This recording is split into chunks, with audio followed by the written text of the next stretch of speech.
De la càmera crec que hem recuperat, sí, al voltant entre un 40 i un 50% del que hi havia, però hi ha una part molt important, que són unes 15.000 ampolles d'embruix que anaven cap al mercat americà, que encara no les hem pogut tocar per temes de seguretat, perquè estan a una part on hi ha una paret que està a punt de caure, per tant aquestes són les úniques que encara no hem pogut tocar. I el tema de via d'oll és el que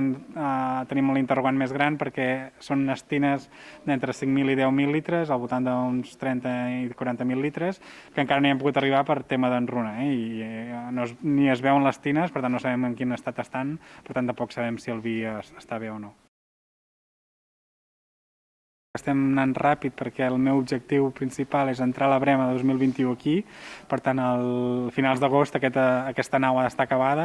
No sé amb quines tines ho faré, potser ho faré amb els tancs arrugats que tinc ara de l'enruna, però la intenció és entrar a la Brema el 2021, per tant, el meu objectiu principal ara és aconseguir que a l'agost s'hagin acabat les obres d'aquest edifici. Ja hem passat aquest dol, ara hem de mirar endavant, hem de sortir-nos d'això, és un cop dur, però a la vegada d'això n'ha de reneixer